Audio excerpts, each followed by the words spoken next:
जय हिंद दोस्तों, मैं तहे दिल से स्वागत करता हूं आपका अपने YouTube channel trading journey one में। आज जो हमारा टॉपिक है वो है एक पैटर्न जिसका नाम असेंडिंग ट्रायंगल पैटर्न है। ये एक बुलिश कंटिन्यूअस पैटर्न है। इससे हमें पता चलता है कि बाजार में तेजी आना बाकी है। इस पैटर्न पर हम तेजी की पोजीशन बनाते हैं। आइए शुरू करते हैं अपने टॉपिक को ज्यादा देर ना करते हुए। तो इस वक्त जो आपको ये बना हुआ दिख रहा है, जो ये पैटर्न ही असेंडिंग ट्रायंगल पैटर्न कहलाता है। ये एक बुलिश पैटर्न है।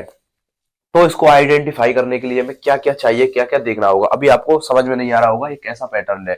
देखिए, जब चार्ट में आपको प्राइस इस प्रकार से ऊपर जाता हुआ दिखता है, आपको पता है कहीं ना कहीं वो रेजिस्टेंस लेगा, कहीं ना कहीं सेलर्स होंगे। हमने देखा यहाँ पर सेलर्स आए और प्राइस नीचे की तरफ आने लगा। अब जब प्राइस नीचे की तरफ आने लगा, अप ट्रेंड है, तो खरीदारी करने वाले भी कहीं होंगे। यहां पर खरीदारी करने वाले, ये वाले खरीदारी करने वाले वायर्स यहां पर आ गए। यहां पर वायर्स आए और नए भी ऐड हो सकते हैं, ऐड हुए होंगे। तो यहां पर हमारा क्या निकल के आया, एक सपोर्ट और एक रेजिस्टेंस हमारा निकल के आया यहां पर। अब जब प्राइस ऊपर की तरफ जाने लगा, जो ये पहला वाला रेजिस्टेंस हमने मार्क किया था, वही रेजिस्टेंस हमने पूरा मार्क कर लेना है। जब प्राइस ऊपर की तरफ यहां से इस सपोर्ट से सपोर्ट लेकर ऊपर की तरफ जाने लगा, क्या हुआ, यहां पर फिर से इन वाले सेलर्स ने यहां पर बेचना स्टार्ट कर दिया। जब बेचना स्टार्ट करा तो प्राइस नीचे की तरफ आने लगा। कैसे? इस प्रकार से।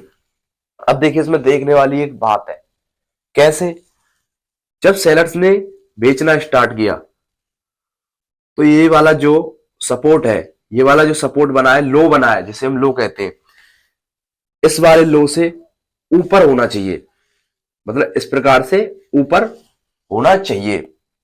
ठीक है, आपने मार्क कर लिया भाई, ऊपर है ये वाला सपोर्ट, इस वाले सपोर्ट से ऊपर है ये वाला सपोर्ट। पर ध्यान रहे, ये जो रेजिस्टेंस बन रहे हैं, ये एक ही जगह पर बनने चाहिए। एक ही जगह पर बनने चाहिए। ये वाले रेजिस्टेंस एक ही जगह पर बनने चाहिए। और ये सपोर्ट कैसे बनने चाहिए? जो पहला वाला सपोर्ट है उससे दूसरा वाला सपोर्ट ऊपर बनना चाहिए। देखिए, यहां पर एक काम भी हो सकता है, हमें मिनिमम 2 सपोर्ट और 2 रेजिस्टेंस इसमें चाहिए ही चाहिए। उससे ज्यादा भी बन सकते हैं, 3 भी बन सकते हैं और 4 भी बन सकते हैं। अब ये हमने क्या करना है, ऊपर वाला हमने ऐसे मार्क कर लिया। ठीक है, ऊपर वाला सपोर्ट रेजिस्टेंस हमने मार्क कर लिया। अब नीचे वाला जो हमने सपोर्ट, जो लो बन रहे हैं, वो हमें मार्क करने। कैसे? इस प्रकार से हमें मार्क करने एक ट्रेंड लाइन, जो कि ऊपर की तरफ ऐसे जा रही होगी, ऊपर की तरफ ऐसे जा रही होगी। तो हमारा ये एक असेंडिंग ट्रायंगल पैटर्न बन चुका है। अब क्योंकि ये एक बुलिश पैटर्न है, बुलिश कंटिन्यूअस पैटर्न है, इस पर हमें खरीदारी करनी चाहिए। कब करनी चाहिए? देखिए, जब ये जो सेलर्स का एरिया था, जो हमने रेजिस्टेंस क्रिएट हुआ था, जो हमने मार्क किया है ऊपर की तरफ, जब उसका ऊपर की तरफ ब्रेकआउट दे दे, कोई भी कैंडल ऊपर की तरफ, कोई भी कैंडल ब्रेकआउट दे दे, यहां पर हमें क्या करना है, एंट्री करनी है। एंट्री हमें कर लेनी है यहां पर ब्रेकआउट पर। ध्यान रहे कहां करनी है, जो ये वाला रेजिस्टेंस बना है ऊपर वाला, उसका एरिया ऊपर की तरफ ब्रेकआउट दे दे, ऊपर की तरफ ब्रेकआउट देके कोई भी कैंडल क्लोजिंग दे जाए। महत्व रखता है क्लोजिंग, ध्यान रहना। हर चार्ट पर मैं कहता हूं हर बार, क्लोजिंग बहुत महत्व रखती है। क्लोजिंग दे जाए तब आपने क्या करनी है, तेजी की पोजीशन बनानी है, एंट्री करनी है। अब आपने, ठीक है, तेजी की पोजीशन बना ली। अब आपने लगाना है स्टॉप लॉस। स्टॉप लॉस आपका इस पैटर्न पर कहां होगा? देखिए, जो ये लास्ट वाला हमारा सपोर्ट बना है या लो बना है, वहां पर हमारा क्या होगा, स्टॉप लॉस SL हमारा वहीं पर होगा। अब एंट्री करने से पहले एक और आइडेंटिफाई करना है, एक और एक्यूरेसी देखनी है आपको। क्या? जो ये लास्ट वाला लो बना है हमारा, यहां पर आपको क्या देखना है, बुलिश कैंडलस्टिक आपको देखनी है। तभी आपको अच्छी कंफर्मेशन मिलेगी तेजी की पोजीशन बनाने में। अब ठीक है, आपको स्टॉप लॉस भी आपने लगा दिया, एंट्री भी आपने कर ली। अब हमने करनी होती है प्रॉफिट बुकिंग। टारगेट हमारा कहाँ होता है इसमें, इस पैटर्न पर। देखिए टारगेट के लिए अक्सर लोग बताते हैं, मैंने देखा भी है, वो वैसे होता भी है ऐसा, जो ये पैटर्न यहां से प्राइस ऊपर की तरफ गया है, एक सपोर्ट पे से प्राइस ऊपर की तरफ गया है, यहां तक एक रेजिस्टेंस लेके इसने पैटर्न ने बनना क्रिएट कर दिया है। तो ये वाला पॉइंट और ये वाला पॉइंट जो बीच का दायरा है इतने पॉइंट का, वही हमारा ऊपर की तरफ टारगेट होता है। जैसे कि ये इतना पॉइंट ही हमारा ऊपर की तरफ टारगेट टारगेट टारगेट होता है, पर मैं इसको फॉलो नहीं करता हूं। आपको क्या फॉलो करना है, जब यहां पर आप एंट्री कर लो, स्टॉप लॉस हमारा यहां पे हो जाता है, यहां पे हमारा स्टॉप लॉस हो जाता है इसके लो के नीचे। हमारा टारगेट या तो कोई आपको पिछला रेजिस्टेंस आर, मैंने लिख दिया है आर, रेजिस्टेंस जहां से बिकवाली स्टार्ट हुई हो प्रीवियस डे में, पिछले दिनों में गिरावट स्टार्ट हुई हो, वहां पर आपको टारगेट रखना है।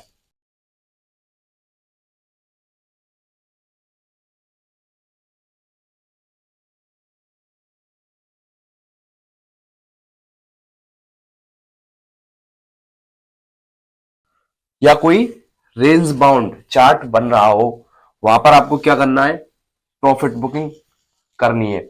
क्योंकि सपोर्ट और रेजिस्टेंस अच्छे से काम करते हैं, ना कि इस तरीके से अच्छा काम करता है। क्योंकि जो हम सीख रहे हैं वो ऑपरेटर को ही पता है ये क्या सीख रहे हैं, तो हमें सपोर्ट और रेजिस्टेंस पर ज्यादा अच्छी एक्यूरेसी होगी प्रॉफिट बुकिंग करने के लिए। अब मैं एक पॉइंटर आपको शेयर कर देता हूं। देखिए जब ये वाला चार्ट, ये वाला पैटर्न बन रहा है, बनने की शुरुआत हुई है, जिसने यहां पर रेजिस्टेंस लिया है, वहां पर आपको पिछले दिनों में क्या देखना है, कोई पहले भी सेलर्स का एरिया रहा हो, रेजिस्टेंस रेजिस्टेंस रहा हो, रेजिस्टेंस रहा हो। अब मैं ये क्यों कह रहा हूं, अगर वहां बनना स्टार्ट होता है ये और तब जाके ब्रेकआउट देता है, तो वो ब्रेकआउट एक अच्छा ब्रेकआउट माना जाएगा और उस पर हमें ज्यादा प्रॉफिट होगा, ज्यादा अच्छा मुनाफा होगा। तो ये आपको ध्यान रखना है कि एक रेजिस्टेंस पर ही बने पैटर्न, वैसे ना भी बने तो भी कोई प्रॉब्लम नहीं है, आप कर सकते हो, पर अच्छी कंफर्मेशन, अच्छे प्रॉफिट के लिए आपको पिछले डे में एक रेजिस्टेंस सेलर्स का एरिया देखना है। आई होप आपको ये अच्छे से समझ में आया होगा जो मैंने बोर्ड पे समझाया है, क्योंकि इससे अच्छे से आप और कोई समझा नहीं सकता। मैंने आपको अभी बोर्ड पे समझाया, मैं एक बार आपको रियल चार्ट पर ले चलता हूं, रियल चार्ट पर कैसे वर्क करता है, 19-20 का फर्क होता है, वो आप देखेंगे तो अच्छे से काम करेंगे। आइए चलते हैं रियल चार्ट पर। सो फाइनल आप देख पा रहे हैं मैं चार्ट पर आ चुका हूं। देखिए जो हमारा असेंडिंग ट्रायंगल पैटर्न है, मैंने अभी आपको बताया था, वो कुछ इस प्रकार से दिखता है। मैंने आपको बताया था ये कि बुलिश कंटिन्यूअस पैटर्न है, तो तेजी में बनता है। देखिए हमें इसमें क्या ढूंढना है, इस प्रकार से एक सपोर्ट, फिर एक रेजिस्टेंस, हमने दोनों मार्क कर लिए। अब जब यहां पर सेलर्स बेचने लगे तो प्राइस नीचे की तरफ आया, तो जो ये वाला लो बन रहा है, सपोर्ट बन रहा है, इस वाले लो से ऊपर होना चाहिए। तो क्या होता है, इस प्रकार से हमारी एक ट्रेंड लाइन ऊपर की तरफ जानी चाहिए। अब क्या हुआ, यहां से बायर्स ने खरीदना स्टार्ट किया, क्योंकि ये बायर्स का एरिया है, तो प्राइस ऊपर जाने लगा।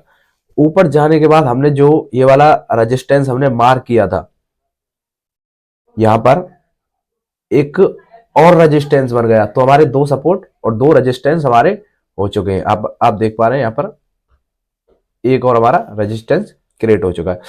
अब जब इसको ऊपर की तरफ कोई भी कैंडल ब्रेकआउट दे दे और क्लोजिंग दे दे, तब हमें क्या करनी है, एंट्री। मैंने आपको बताया था एंट्री हमने कर ली।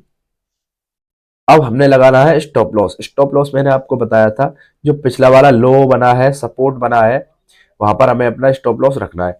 अब स्टॉप लॉस हमारा यहां पर बड़ा हो रहा है, तो आप एक तरीका है ये कर सकते हो, जैसे इस कैंडल ने इसका ऊपर की तरफ ब्रेकआउट दिया है, तो आप इसका लो स्टॉप लॉस रख सकते हो, आपका स्टॉप लॉस नहीं हिट होगा। अब आपने स्टॉप लॉस लगा लिया, एंट्री भी कर ली। अब आपने क्या करना है, टारगेट, अपना जो टारगेट है वो रखना है। टारगेट मैंने कहा था, एक सेकंड, रेजिस्टेंस, कोई रेजिस्टेंस हो वहां पर अपना आपने टारगेट रखना है। देखिए मैंने एक रेजिस्टेंस देखा था जहां से ऑलरेडी गिरावट आ चुकी है, तो इसलिए मैंने यहाँ का अपना टारगेट जो है अपना टारगेट रखा। और आप देख सकते हो यहाँ से बाजार ने गिरने की भी खूब कोशिश की, पर गिरा, रिवर्सल भी हो गया, तो अपना टारगेट हिट हो गया। रिवर्सल हो जाए कोई प्रॉब्लम नहीं है।